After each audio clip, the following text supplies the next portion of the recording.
probably noticed I don't feel about that war the way we were told we were supposed to feel about that war, the way we were ordered and instructed by the United States government to feel about that war. You see, I tell you, my mind doesn't work that way.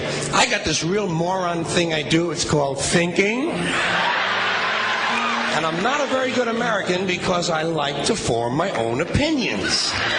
I don't just roll over when I'm told to. Sad to say, most Americans just roll over on command. Not me. I have certain rules I live by. My first rule, I don't believe anything the government tells me. Nothing. Zero. Nope.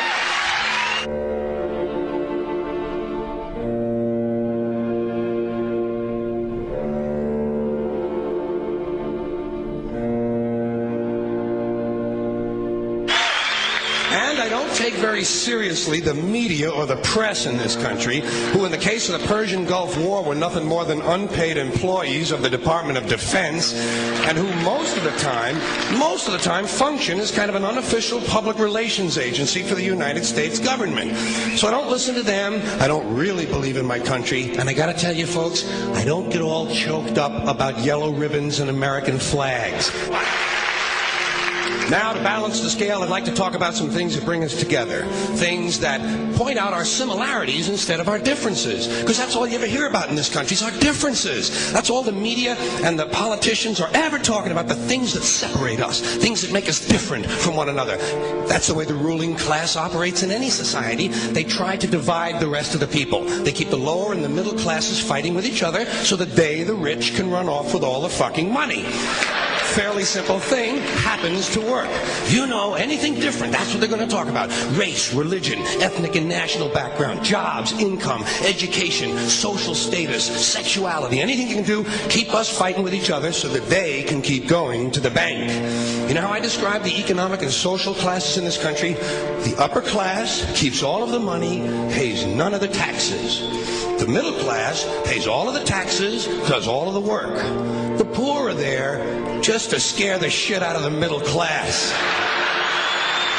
Keep them showing up at those jobs.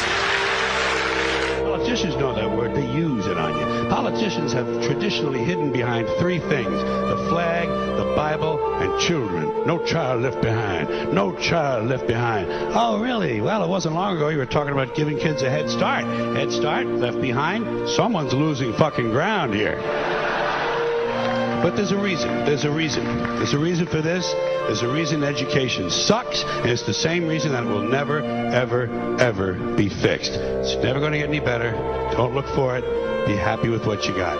Because the owners of this country don't want that. I'm talking about the real owners now. The big, the wealthy, the real owners, the big wealthy business interests that control things and make all the important decisions. Forget the politicians. They're irrelevant. The politicians are put there to give you the idea that you have freedom of choice. You don't. You have no choice. You have owners. They own you. They own everything. They own all the important land. They own and control the corporations. They've long since bought and paid for the Senate, the Congress, the state houses, the city halls. They got the judges in their back pockets, and they own all the big media news, all the big media companies. So they control just about all of the news and information you get to hear. They got you by the balls. They spend billions of dollars every year lobbying to get what they want. Well, we know what they want. They want more for themselves and less for everybody else. But I'll tell you what they don't want. They don't want a population of citizens capable of critical thinking. They don't want well-informed, well-educated people capable of critical thinking. They're not interested in that. That doesn't help them. That's against their interest. That's right. You know something? They don't want people who are smart enough to sit around the kitchen table and figure out how badly they're getting fucked by a system that threw them overboard 30 fucking years ago. They don't want that. You know what they want? They want obedient workers.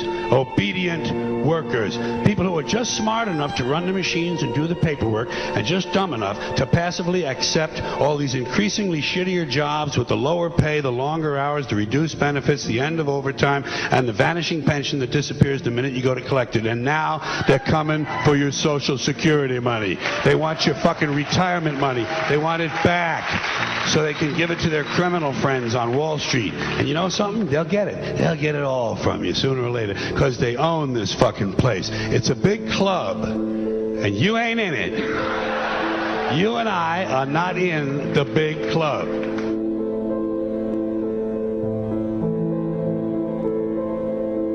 The greatest form of control is where you think you're free when you're being fundamentally manipulated and dictated to. One form of dictatorship is being in a prison cell and you can see the bars and touch them. The other one is sitting in a prison cell but you can't see the bar, you think you're free. What the human race is suffering from is mass hypnosis. We are being hypnotized by people like this.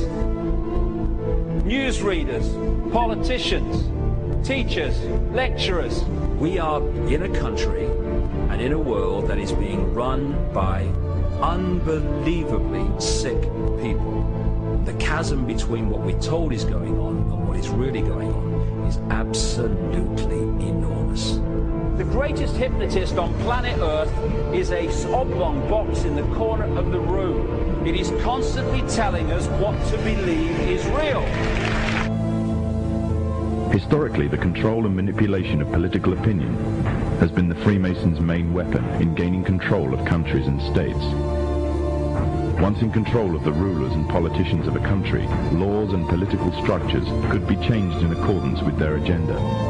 However, since restricting the body does not necessarily mean restricting the mind, the Freemason recognizes that their plan for a global government hinges completely on subduing the masses to their agenda, and thus eliminating opposition to their cause.